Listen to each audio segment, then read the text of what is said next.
Magandang hapon po. Salamat po sa inyo sa pagkakataon na binigay po sa akin para tayo po ay maaaring mag-pray at mag-aral ng salita ng Diyos, magbigay pansin sa Panginoon sa oras na ito. Medyo maulan sa labas, so kaya medyo basa. So, ganun talaga, maulan naman, di ba? Rainy season. So, at least hindi yung umulan sa loob. Amen? Amen. Alright. So, pagpatuloy ko yung pag-aaral natin ng salita ng Diyos sa Genesis chapter 4.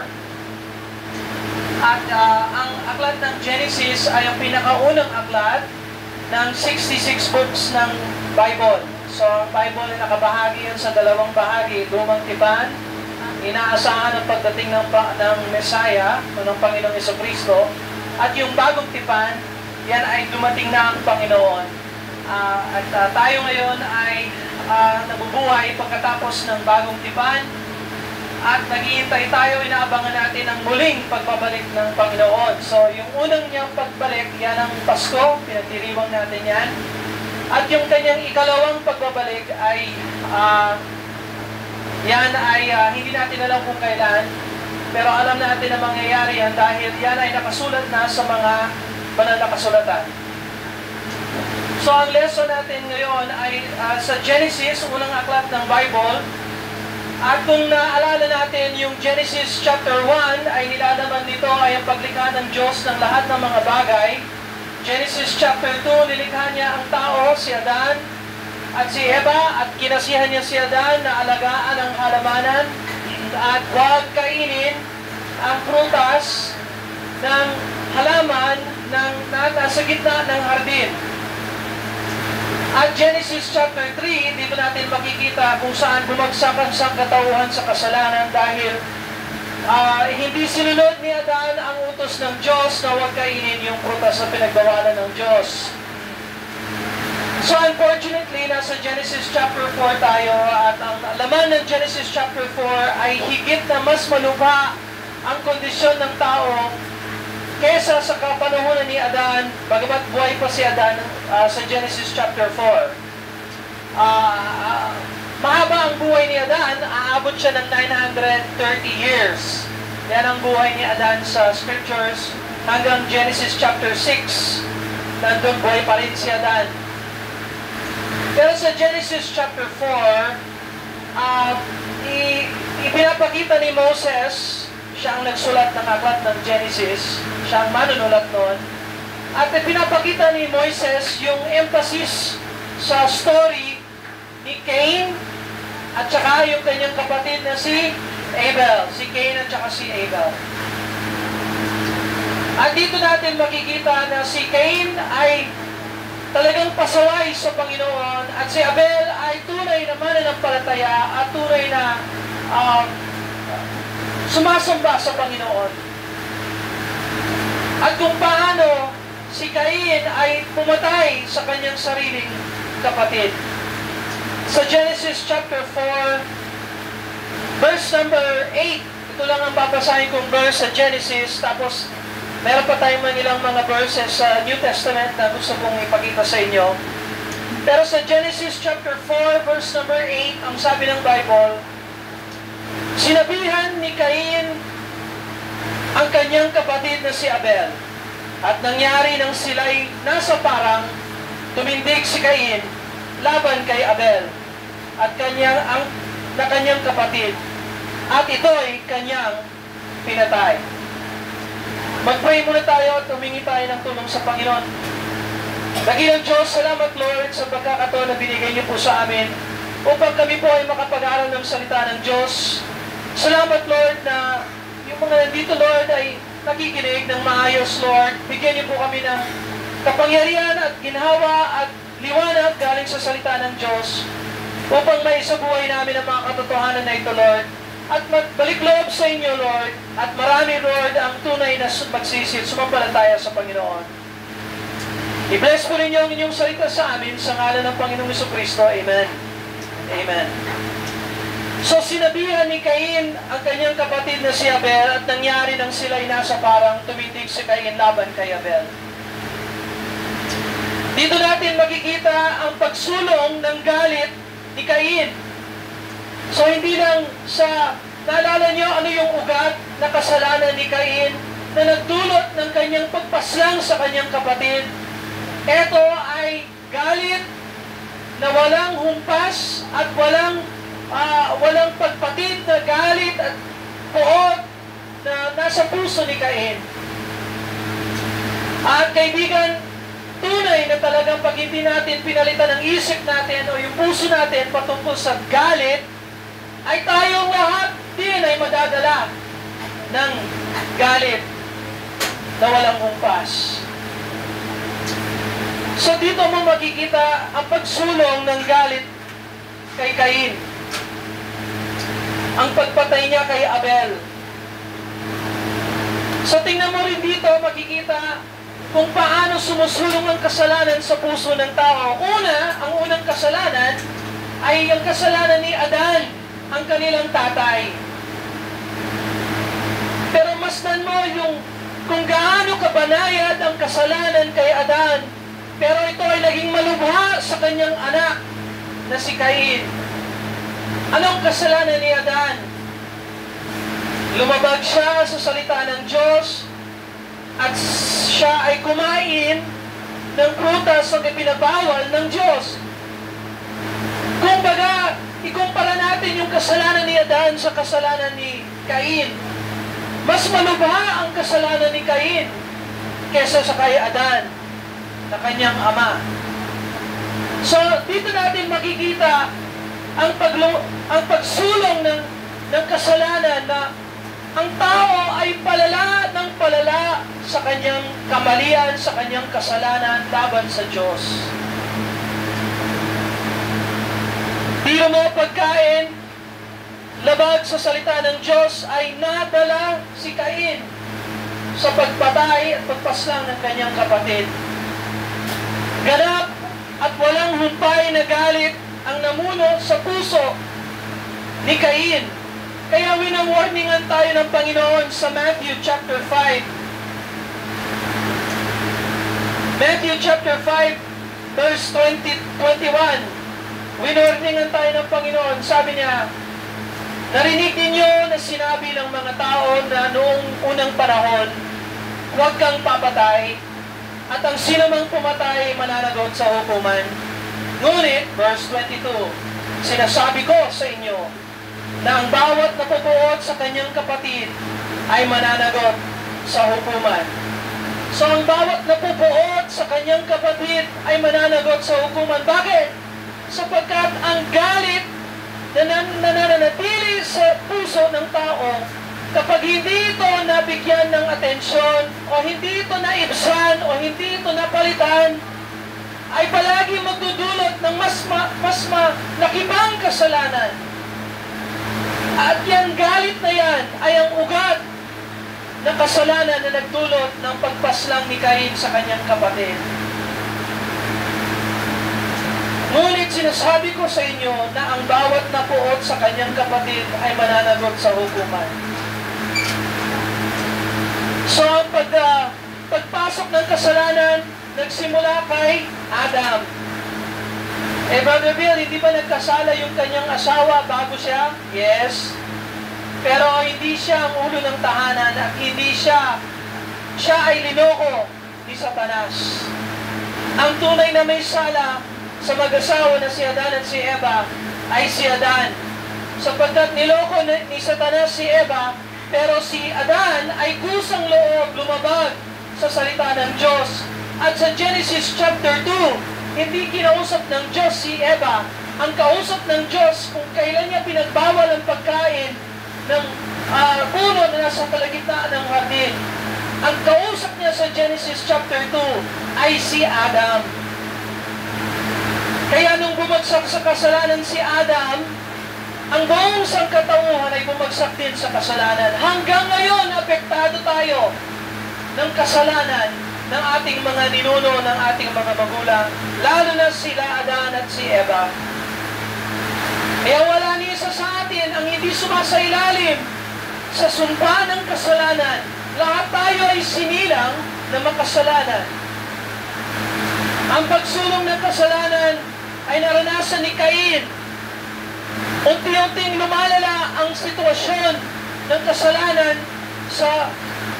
ng pagpasok ng kasalanan sa umpisa.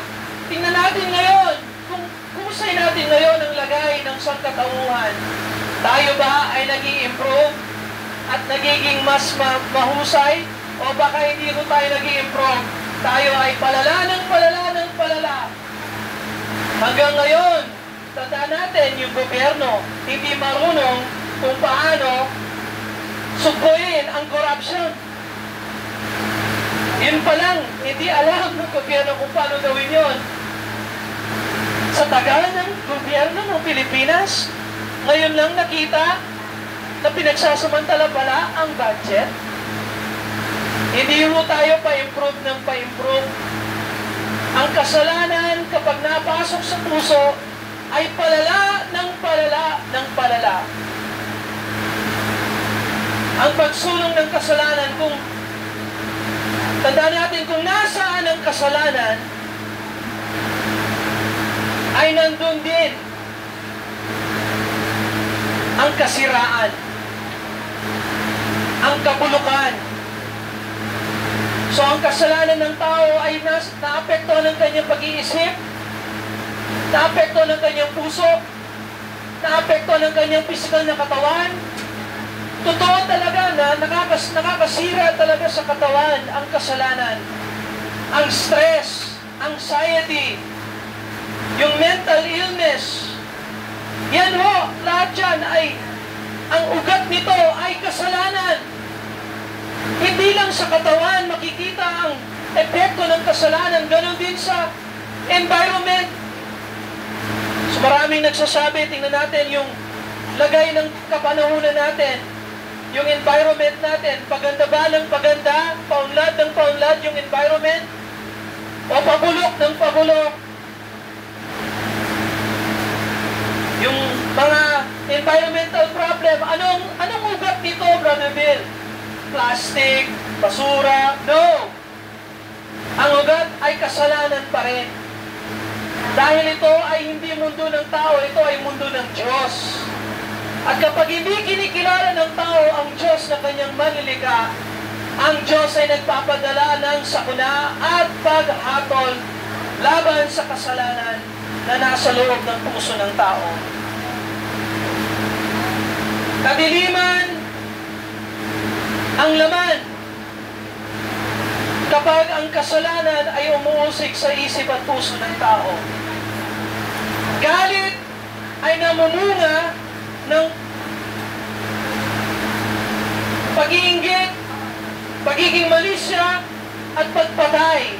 Ayan ang ebidensya na makikita natin sa buhay ni Cain. Naalala ninyo si Cain, pinagsabihan siya ng Diyos, Cain, bakit nangingit-ngit ang iyong mukha?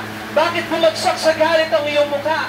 Kung gumawa ka ng tama, hindi ba kita tatanggapin? Sabi ng Diyos. Pero nagsisi ba si Cain? No. At pero kinausap siya ng Diyos upang hindi na lumaki o maging mas malawak o umusad pa ang kasalanan sa puso ni Cain, ngunit si Cain ay hindi nakinig sa Diyos. Kaya ang galit na nasa puso ni Cain ay namunga ng pag-iinggit, pagseselos, malisya, at pagpatay sa kanyang sariling kapatid. So kaibigan, ano ang papabala natin sa istorya ni Cain? Anong makikita natin doon? Kung buksan mo ang 1 John chapter 3, verse 11, sabi ng Bible, sapagkat ito ang mensahe na inyong narinig buhat sa pasimula, na mag-ibigan tayo sa isa't isa, na hindi gaya ni Cain, na siya ay sama-sama at pinaslang ang kanyang kapatid. So yung salitang pagpaslang sa Tagalog, sa English, slew, patay, pagpatay. Pero kung bisitahin mo ang Griego na kung saan yung salin ay nakabase, ang salitang paslang ay paggilit. Ginilit niya ang leeg ng kanyang kapatid. na hindi gaya ni Cain na siya ay sama-sama. At bakit niya ito pinaslang? Sapagkat ang kanyang mga gawa ay masasama at ang mga gawa ng kanyang kapatid ay matutuwid. So nagawa ni Cain ito dahil sa kanyang galit, sa kanyang selos, sa kanyang pagiging malisya sa kanyang kapatid. At yon tuloy, napatay niya ang kanyang kapatid. Hindi ito ugali ng mananampalataya. Ang pagpatay sa kanyang kapatid ay ugali ng demonyo. At sinabihan tayo ng Panginoon sa John chapter 8 na ang demonyo, si Satanas, ay isang mamamatay tao mula pa sa simula. John chapter 8,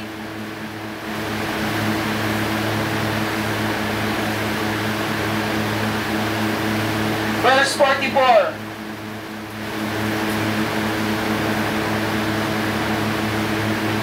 John chapter 8, verse 44, sabi ng Bible, kayo'y mula sa inyong amang Diablo at nais ninyong gawin. Ang nais ninyong gawin ay kagustuhan ng iyong ama.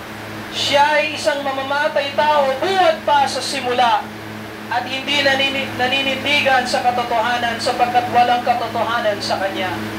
So sinungaling at mamamatay tao ang demonyo at lahat ng nadadala ng kanilang puot, galit, inggit, malisya, at pumapatay sa kanyang kapwa, ay ganun din ang ugali, sumasa Diablo at nakay Satanas, sa panig ni Satanas. Kumusta naman si Abel? Well, si Abel ang unang martyr sa Bible.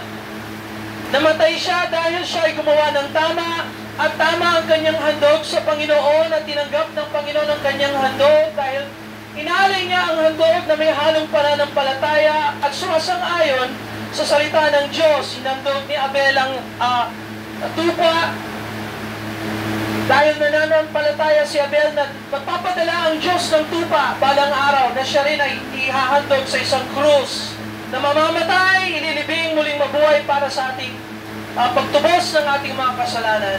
Si Abel ay nag-alay ng isang handog sa Panginoon na katanggap-tanggap sa Diyos.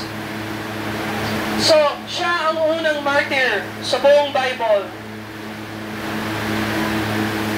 Bagamat inosente si Abel, naramdaman pa rin ni Abel ang suntok o hampas ng kamatayan. So kaibigan, huwag natin kalimutan ang turo ng salita ng Diyos. Ang kasalanan ay namumunga ng kamatayan. At bagamat ang tao ay maaaring maging isang mananampalataya at ligtas, masasaksihan pa rin, mararamdaman pa rin natin ang hampas at sumpa ng kamatayan. Sapagkat sinabi ng Bible na ang tao ay nilagdaan na, may appointment na po tayo sa kamatayan. At pagkatapos nito ay ang hatol ng Diyos. So si Abel ay namatay. Pero sa awa ng Diyos, inuwi ng Panginoon si Abel sa langit, kapiling ng Diyos.